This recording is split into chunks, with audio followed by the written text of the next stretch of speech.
दोस्तों, बॉलीवुड में जितने भी आउटसाइडर्स हैं वो मुंह से कम बोलते हैं और उनका काम ज्यादा बोलता है, लेकिन जो स्टार किड्स हैं उनके साथ ठीक उल्टा है। वो हमेशा उल्टी सीधी बयानबाजी करते हैं, उल्टी सीधी हरकतें करके ही सुर्खियों में रहना पसंद करते हैं, क्योंकि काम तो इनके बस का होता नहीं। आज हम जिस स्टार किड की बात करने जा रहे हैं वो ऐसी अभिनेत्री है जिसे एक्टिंग का ए भी नहीं आता और अपने आप को किसी सुपरस्टार से कम नहीं समझती। न शक्ल सूरत है, न एक्टिंग का टैलेंट, फिर भी किसी से सीधे मुंह बात नहीं करती।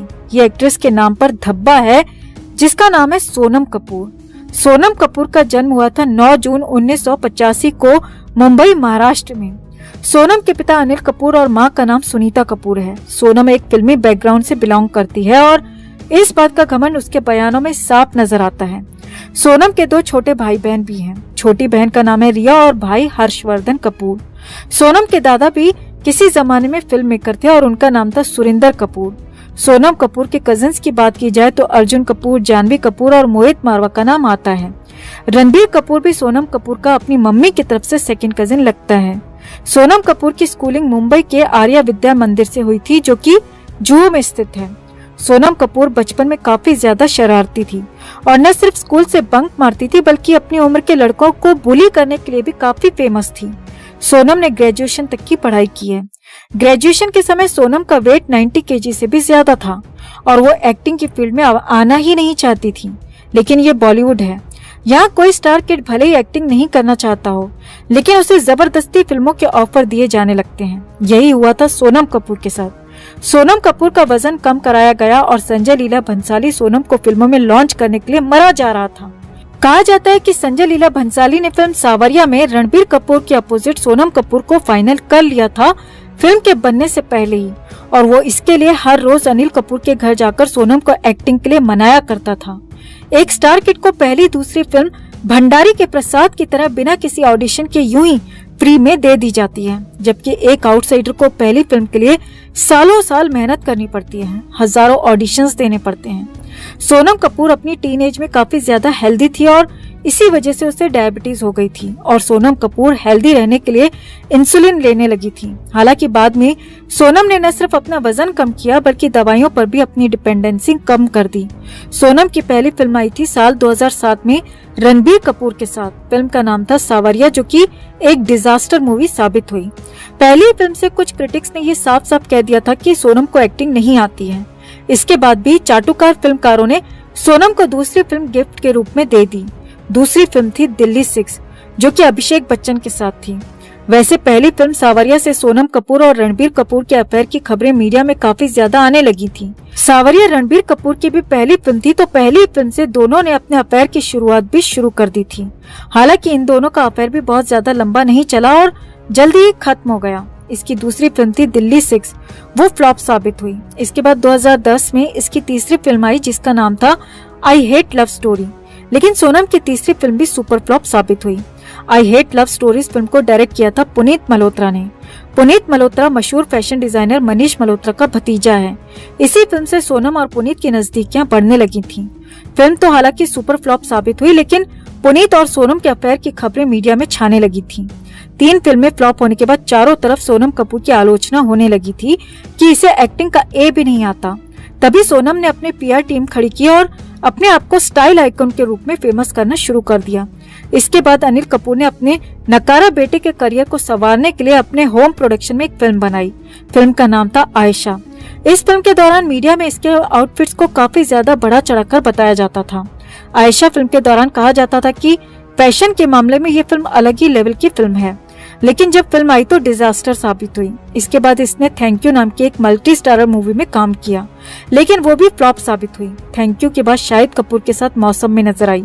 फिल्म की पब्लिसिटी तो बहुत जोर शोर से की गई, लेकिन जब फिल्म आई तो डिजास्टर साबित हुई। वैसे ये फिल्म तो फ्लॉप साबित हुई, लेकिन इस फिल्म के दौरान सोनम और शाहिद कपूर के लिंकअप की खबरें मीडिया में काफी ज्यादा चलने लगी थी। हालांकि इन दोनों का अफेयर भी बहुत ज्यादा लंबा नहीं चला और जल्दी ही खत्म हो गया।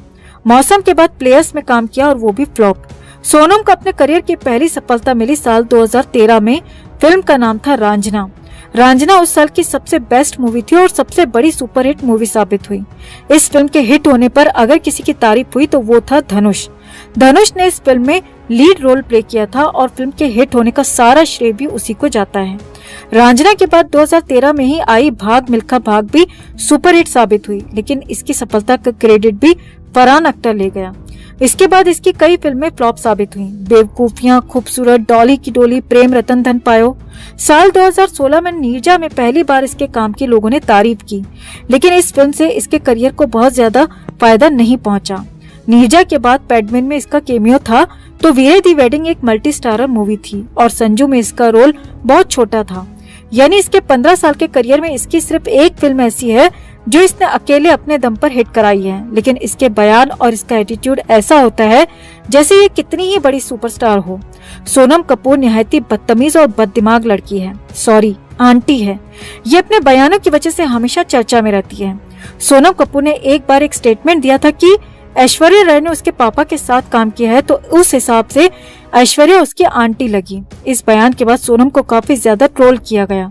ऐसे ही एक बयान में सोनम कपूर ने कटरीना कैफ को बेशरम भी कह दिया था, जिसके बाद सोनम को कटरीना कैफ से माफी मांगनी पड़ी।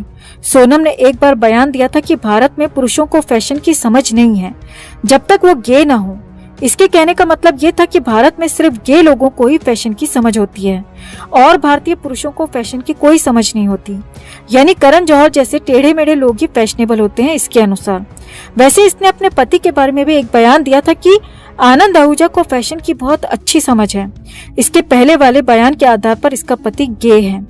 इसके अफेयर्स की लिस्ट में एक नाम साहिर बेदी का भी आता है। साहिर एक बिजनेसमैन और मॉडल है। इन दोनों का रिश्ता भी बहुत कम समय के लिए था और जल्दी खत्म हो गया। सोनम कपूर के व्यवहार की बात की जाए तो सोनम हमेशा लोगों से एटीट्यूड और गाली गलौज में बात करने के लिए ही जानी जाती है। सोनम के बारे में कहा जाता है कि सोनम प्राइवेट पार्टीज के थ्रू अपनी मार्केट वैल्यू बढ़ाने में काफी हद तक सफल भी हो गई।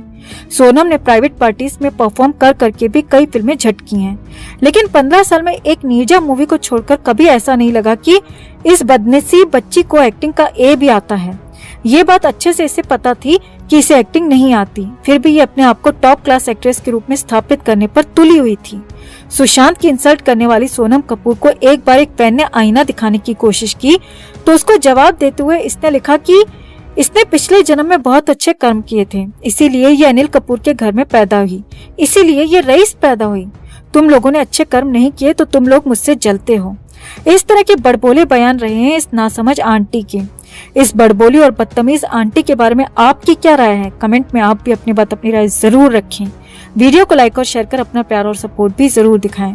चैनल को सब्सक्राइब कर चैनल के साथ जुड़कर हमारी आवाज बने।